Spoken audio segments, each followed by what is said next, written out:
Alright, what is up guys? This is HD Luigi here with another episode of Pokemon Let's Go Pikachu. This is post-commentary, because I did not like how the original commentary went. Anyways, we're gonna go straight into the gym here, fight all the trainers, and fight Misty. I remember doing this. I believe I did talk about what he said, which they require you to have something level 15 to going in here. Which isn't really that hard, honestly. You just gotta catch a few things and really just battle everything along the way. Not avoid every single trainer that you find.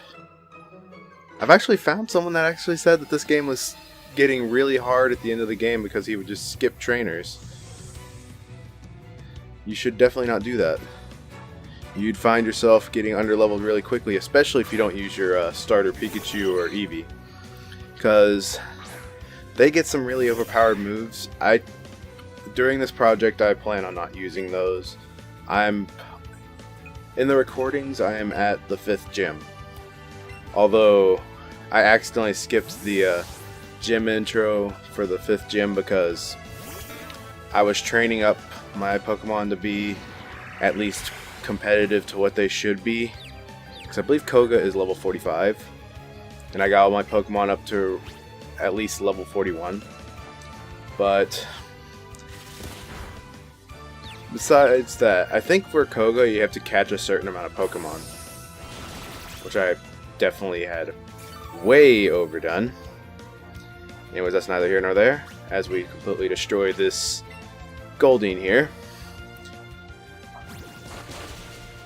I've actually been really enjoying this game, like no other, just loving it.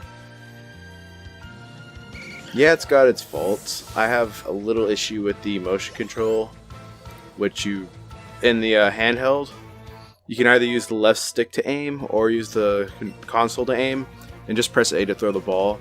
I wish you could do that with the Pro Controller on docked mode, because the throwing motion control, it's not that accurate to me. It's been very inaccurate for me. And also, the Pokemon in the overworld thing, I really hope that stays for the next year's Pokemon games. Because I'm really enjoying going through a cave and not running into a Zubat every 10 seconds if I don't have 50 repels on me. Because I do want to catch things, but I don't want to get bombarded by Zubats all day. It's not fun just second later, Zubat, run away. Next second, Zubat, run away. That gets annoying and old. Plus, it makes the world feel more alive, I would say, when the Pokemon are just wandering around. Although, sad days when you see that Abra show up and it's on the ledge above you so you can't get to it. I've seen that happen a few times as well. Other people, I've heard their complaints saying that the game was too easy, complaining that they use their starter Pokemon and just wreck the entire game through. At that point, the game is as easy as you make it. If you use your starter and just completely smack down something like no other, like using Eevee with its like Sizzly Slice or whatever it's called. Sizzly Slide, that's what it is. I know of the other moves. By the way, the reason why I have Sandshrew out here in a water gym is I'm just trying to get levels on it. I'm not sure how the XP is calculated in this game. I'm not sure if it's the participating Pokemon get XP and then the half goes like an EXP share to the rest of the party, or if everything just gets all the EXP. Because I believe, I'm not sure how it works. Although, in tests, I've noticed that all my XP or my levels never get farther ahead of each other, no matter what I do. So I'm gonna say that it's probably that everything gets the EXP no matter what. Which is not a bad thing. They've actually they've made it to where you don't have to grind for your levels, but you're basically, it still has the difficulty of yellow, except you actually have your whole team at the level that you want them to be instead of having to grind your way up. Which, honestly, I don't mind. just battling random Pidgeotos on Route 15 to get up to level 45 to face Koga was tedious and boring. While doing the catching minigame for me, catching a bunch of Pidgeotos and Glooms, to me it actually hasn't been too bad, honestly. I actually kind of enjoy doing the catching minigame because I guess it's more fun than just mashing A and one-shotting something. Although I will say, I do not like whenever you get a perfect and you get it like 4 times in a row and the Pokemon still breaks free of an Ultra Ball. I don't like that. I feel like my Pokemon catching chances should be much higher for a Pidgeotto and an Ultra Ball. That's just my feelings there. Because in the old Pokemon games, I could do a Pokeball only run.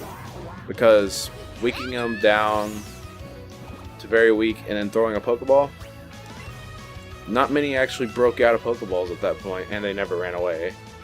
But in this game, it feels like there's more random chance catching than there was before. That's the only thing I really don't like as we're in this battle with Misty here. I probably should have been narrating her, but I don't really want to narrate. Because my voice is terrible, and I'm really sick, so I can't be making vocal changes and everything like that. This gym is basically extremely easy thanks to the fact that my luck for my challenge, I got an Oddish, and my starter is a Pikachu that has all 6 perfect IVs. This is Starmie at level 19, and they want you to be level 15 coming in here. Which, just saying, if you're only level 15 and you're not really doing the candies yet, because you haven't noticed it, or you haven't caught enough to have enough candies to do the candy, you're going to have a rough time here. It's definitely not the easiest thing, unless you're using that one Pikachu move that completely wrecks the beginning game, which I'm probably going to have a... I'm not going to use that move. I'm using a... Well, later on in this video, we get Thunderbolt, because Pikachu learns it in this game at level 21. And we still got Nugget Bridge to do. But anyways, this Starmie is actually pretty rough, because most of your Pokemon are going to be low-leveled, no evolutions really. Unless you did Nugget Bridge first, you might have had a certain Pokemon that I'm not going to spoil. Or if you knew where you're going throughout Cerulean City, which I forgot. Until I decided to look around. You'll have a certain Pokemon that everyone knows and loves. Well, I don't know about the love part, because you don't really see it on many teams, except unless they're playing a Gen 1 game nowadays. Also, I still have that Alolan Rattata. We're actually going to stick with it for a while. Anyways, we get our Cascade badge and some money. I love the little tail high five thing that they do. And you level 30, any Pokemon will obey you. Which, if you're trading and getting powerful Pokemon to beat this game, you're going to have a rough time if you're too high level, because then your Pokemon will fall asleep, it'll do a completely different move altogether, everything. Do I play with Pikachu here? No. Oh. Because Pikachu will always have like a little, hey, let's play whenever you beat a gym. Alright, so we're going to go, I think right after this we're going straight for the, we're first going to heal up, obviously.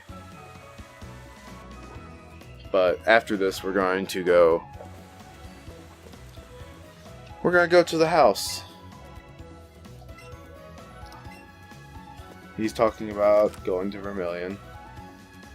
Because unfortunately Saffron is out of commission. Here's the person who gives you Bulbasaur.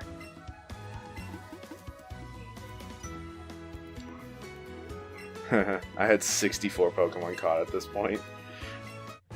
Yeah, I like catching in this game, okay? I've got over 200 caught before the 5th gym on this file. I've actually played my practice file since I started out doing these recordings. Anyways, we're gonna get to the bios here. Bulbasaur, you all know and love him. He's your typical grass starter that everyone thinks of. Pretty good special attack, special defense. Can be slow, but it's a really good option if you want a reliable grass type. Especially once you get the Sludge Bomb TM and the Mega Drain TM, because he doesn't really learn Mega Drain. But we're going to get into our rival battle. Oh, HG Luigi. He's talking about the Pokemon talking in Bill's house. If all of you remember the old Gen 1 days, you'll know what he's talking about. He's going to send out a Pidgey. I think I still have Sandshrew out, and I do. Which I actually still have that Sandshrew on my team right now. I've never used a Sandshrew on a team before, but I really wanted to this time because it was part of the challenge. That reminds me, I probably should do a bio for all the Pokemon in the old routes, which that won't be too bad. This video is also going to be very bio heavy.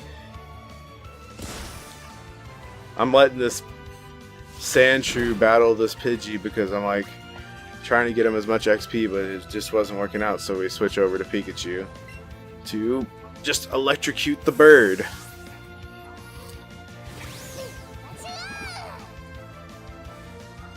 I don't know about you, but I don't want electrocuted pigeon. Anyways, your starter, or not your starter, your rival, I don't know how I feel about him yet. He's friendly, but at the same time, he's kind of just there, honestly. As we switch over to Butterfree here. I love how Pikachu has that little sad sound whenever he comes back from battle. And Oddish is going to get completely annihilated by... Am I going to use Psybeam? Yes, I am. And I love how it still has its old sound to it. Like, a lot of the old moves still have their sound. And he didn't get confusioned. He didn't get hurt by confusion. I knew that he was going to heal, so I decided just to go ahead and use another Psybeam. But this one's going to knock it out.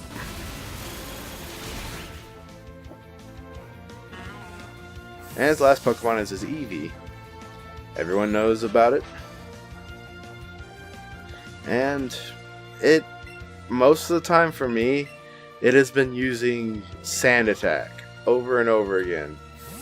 Basically spamming accuracy lowering moves. I know I've seen trainers using Double Team a lot. That's annoying, by the way. Facing a trainer that likes using Double Team. I'm trying to get this poor Sandshrew some levels because I thought that I'd get more XP if it stayed out and battled. Later on, I'll save that for later. But all this Eevee's doing is it's tail whipping, which right now it's going to do double damage if it attacks. And it attacks, and it hits hard. But, well, nope, we're not there yet. I'm going to switch out because I don't want my Pokemon getting KO'd here. Let's switch out to this Alolan Rattata. We haven't had a chance to use it yet. At least I don't think so. I like Alolan forms, honestly. They're really nice. They give old Pokemon a new life. I hope that they keep. I hope they keep the regional variants of Pokemon like how they have the Alolan forms. But I hope that they do it for more Pokemon from other generations besides just Gen 1.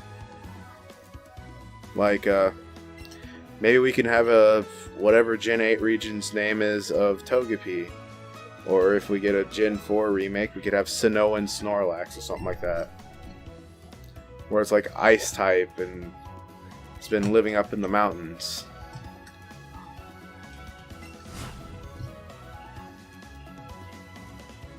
He's getting all creeped out by a Pokemon that talked. I mean, if this were the anime, no one would be surprised about a Pokemon talking because of the Meowth. And Sandshrew's looking at the flowers here. Anyways, let's get into our bios for the Nugget Bridge area. We've got Pidgey here, your standard, typical early game bird.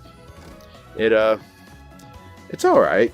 I tend to use it a lot on my Gen 1 teams or Gen 2 teams because it's just overall reliable. Although, now that you don't need a fly Pokemon to do everything for you, it kind of loses out a lot, except for its Mega Evolution. It's got its Mega Evolution that at least it has going for it. And then next we have Rattata, which is not actually on this route. It's from a previous route, but I decided to add it in here because I've already made the bio, and I didn't know that Rattata couldn't be found on this route, but it's your typical early game, regular, normal type that's not that actual good at anything. I mean, those final stats, 55 on your most attacking stat, it's not good. So, let's get into the next bio, which is Oddish. This is basically, if you don't want to use Bulbasaur, you can use Oddish here because it's the exact same type and everything. More special attack, less speed, but it has Mega Drain by level up and not needing to have the TM for it. But no Sludge Bomb, unfortunately. And this is also a Let's Go Pikachu exclusive. Cannot get it in Let's Go Eevee, but this one, Bellsprout, you can. Bellsprout's more attacking oriented. It's a little faster than Oddish. It's a really nice Pokemon to have. I've never used it on a team, but I've used it from time to time. I really like Bellsprout, honestly. Even if it's not the most loved Pokemon in the world. Although I miss James's his Victory Bell when it ate him. Anyways, we're going to go into Venonat. Another bug type that evolves actually really late, honestly, for a bug type. It's got okay stats. For some reason, this bug's more known for using psychic attacks like Psychic, obviously Psybeam, more than its poison type. Would have been pretty cool if it was a bug psychic type back in the day. Venomoth at least, although it wouldn't make sense because it's Venomoth. You can teach a Sludge Bomb. But next we have Psyduck. Psyduck's an alright water type.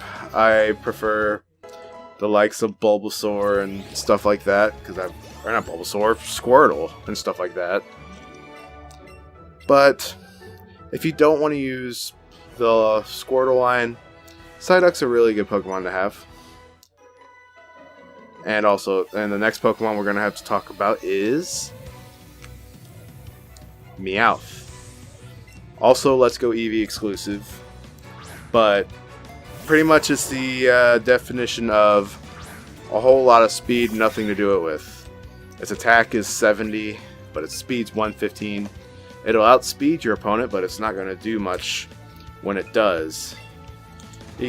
I would probably prefer Alolan Meowth, honestly, as well. Well, Persian, because that's what it evolves into. That's what the final stats are. Anyways, we're going to go over Alolan Rattata here now. Basically, you're trading immunity to psychic types for having 4 times weakness to fighting types. Also getting a super effective move against ghosts. But it's basically the same exact thing as regular Rattata, except it has the dark type. I like Alolan Rattata, even though it's more of an early game Pokemon like the original. Anyways, we're just going straight through these Nugget Bridge trainers. It's the same old stuff. Just like Gen 1. I'm not sure if it was in Gen 2. But it's just basically fight 5 trainers and then you fight someone at the end of them. Sandshrew versus Sandshrew. Madness here. At least it's level 4 or 11 now instead of level 9. And we got the flinch from Headbutt here. But I guess I could talk about I should talk about the music in this game. I actually really like the music in this game. Although a lot of the music sounds very similar to me. I need more variety. Although we're about to get a little more variety. Anyways, that's the guy with Sandshrew down. I didn't even catch his name. Timmy. That sounds like a little kid with his Sandshrew's name. Then we fight this last, who I believe has a Jigglypuff? Or am I thinking of somebody else? I'm probably thinking of somebody else. No, she has a Meowth. Yeah, taunting all the Let's Go Pikachu players out there who don't get Meowth. I wouldn't mind asking someone that had Let's Go Eevee to let me have their Meowths, their Vulpixes, stuff like that. Unfortunately, you also don't get Vulpix in this game, and I can just trade in some of the Pokemon from Go, like Meowth, if I could find another one. Because I need to evolve it and let it go to get it in the Pokedex, even though I don't really play that game that much. But beside the point, we're on our final trainer here. I think I go heal first, though. Yeah. Why didn't I cut all this out? Don't know why I didn't cut the Pokemon Center out in the original cut. I will cut it out now. Anyways, let's finish the Nugget Bridge off. Look at how Sandshrew runs. It's pretty funny. You gotta fight this last trainer.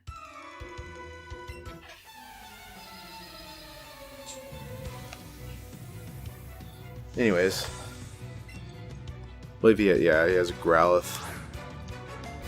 Which, this is the exclusive instead of Vulpix that you get. I think Sandshrew is also an exclusive to Let's Go Pikachu.